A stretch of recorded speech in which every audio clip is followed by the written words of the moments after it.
Hi everybody, my name is Adam Meyer. I am back with another video, and today I'm going to go over job numbers and also unemployment numbers and how these fundamental numbers can go into our fundamental analysis of how we can expect the stock market to play out in the future. So it's just a little bit of data and what the Fed is doing. So let's get into it here. All right, over here at the Wall Street Journal, they came out, the U.S. employers added a solid 311,000 jobs in February. That's better than it was before in the previous month. So back in January, it was 504,000. What does this mean? It's actually good news. Well, bad news is good news. So lower jobs is actually good news because the Fed is like, okay, we're actually tightening the job market. And we can also see that more Americans ages 25 to 54 jumped into the labor force, giving companies more workers to choose from and taking some pressure off wage growth, which is good because if we get a wage price spiral, then that's going to cause the Fed to basically pull Volcker like they did back in the 80s. And that basically kills the entire economy. We don't want to see that. So this is actually good news. But also our Mr. President is saying it's a good thing that we're seeing this happen. But it's basically because people can't afford their groceries and the basically their necessities. And if they want to go do or go on a vacation, then they can't afford it. So they need to get back into the workforce. They need to add into the retirement. So they're seeing the retirement. They're becoming poor. That's actually good for the Fed to actually see this. So they want to fight high inflation by slowing economic activity. That's what the Fed wants to do. And they want to keep their options open on whether to raise rates even higher next month. And that could actually be a bad thing if they do that. You know what I mean? Like, they need to see this data actually slow down. Also read another article here about recession odds just spiked at their Powell address Congress. So this was the other day. I'm going to go down into here. So the bond yields are expecting, they're like really high. So they have a tighter policy now, which they're doing. They want to have rates higher for longer. And that will basically cool down inflation. And then there's going to be more economic damage later in the future. They don't really know what's going to go on. But basically, if they keep rates higher for longer and if they want to raise rates even higher, that means mortgage rates are going to be higher. So that means people can't afford a house. So I want to go, this is just a personal thing, go look at a house recently, and the mortgage rate was, it was over $5,000 I had to pay in points to get a 6% interest rate, which was kind of ridiculous for the house, you know, but like, I mean, that's what you're getting now, you know, it's not going to be any lower. That's what you have to get now, and they change every day. But compared to last year, you're going to get 3% for the same price house, you know what I mean? So like, rates are high, prices are starting to come down now, and we should be seeing a nice buy opportunity on real estate. But basically, people keep their wealth in their mortgage. You know what I mean? Their wealth is in their house, in their real estate. And when they start to see the real estate values go down, it's going to be like, oh shit, I'm losing a lot of money. So they're going to cut back. They're going to go get more jobs. You know what I mean? That's why we're seeing all these numbers come together.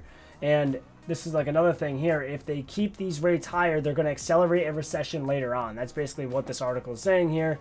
We got to keep that in mind. All right, I want to bring these two over. So this is the S&P 500, and here's the unemployment rate. And you might be scared. Okay, people are starting to see unemployment numbers going up. So it's at 3.6% now, and last month it was 3.4%. We're starting to see inflation, unemployment rates go up. That's like kind of what we're saying. We're starting to see it come up. So 3.6. It was 3.4. See that? Starting to go up. If we do start to get an acceleration, that's what's going to happen. Like, this was COVID right here.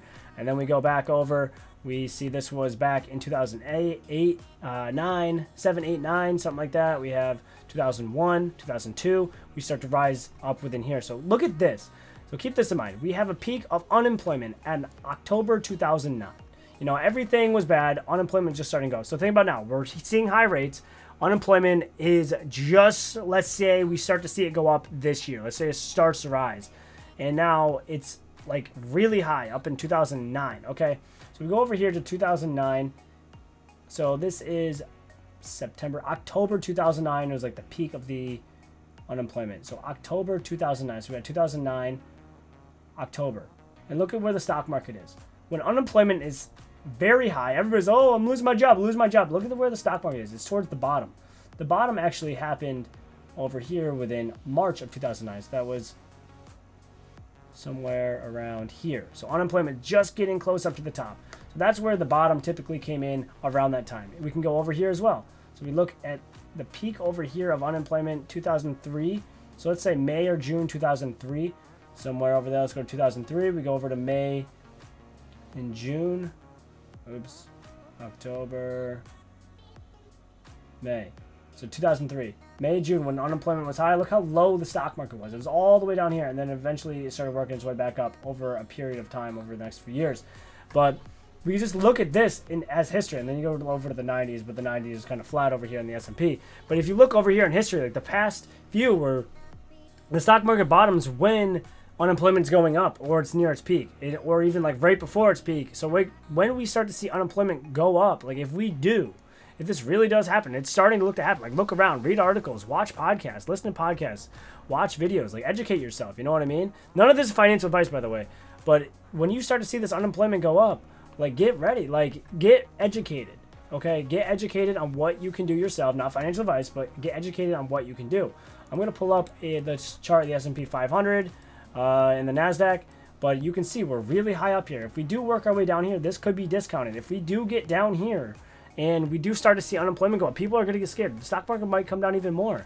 That's fine. But like at these discounted levels, we can bet on America and bet on things getting better, because when people lose their jobs, they're not going to be spending as much. Inflation is going to go down, and the Fed is going to have to hit the brakes and turn their gears and basically say, oh, we need to do this. And then the price should start to return and curve back over, because like it's very market emotion driven based on what the Fed is going to do. As long as we're not going to get Paul Volckered, where if the Fed sees bad job numbers and inflation numbers come out very bad, they're going to have to Paul Volcker, and that's what the market doesn't want to see. If the market starts to indicate that is going to happen, then these markets are probably not going to do very good. Like I said, not financial advice, but it's not going to do pretty good. But as of right now, we're not seeing that. We're actually seeing wage growth numbers stay pretty stable.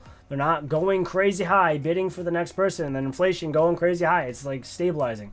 So it's like a trickle-down effect with the Fed rate. So we got to keep that in mind. So what can we expect here in the market? Like, this is the whole point. Like, what can we expect? You know what I mean?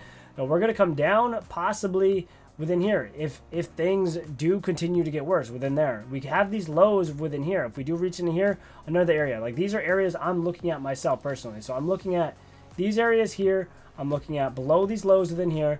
And I'm also looking at areas back from pre-COVID highs if we do come down in there. There's a lot of institutional orders within here and also down below these lows if we do reach down within there. That would be a crazy situation to get into. But also with the Nasdaq, same kind of situation. We could reach our way back down within these unfulfilled gaps. So these are buy-side imbalances, sell-side inefficiencies. These are from my technical analysis ones. But if all these Fed numbers come together and things actually do get worse and market has to come down, we can look towards these levels. Or if things do start to sign to get better, we could work our way back up higher within here. So we just have to keep all this in mind. So let me know if you guys have any questions. Send me a message, and I appreciate it and hope you guys got some value. Take it easy. Love you all.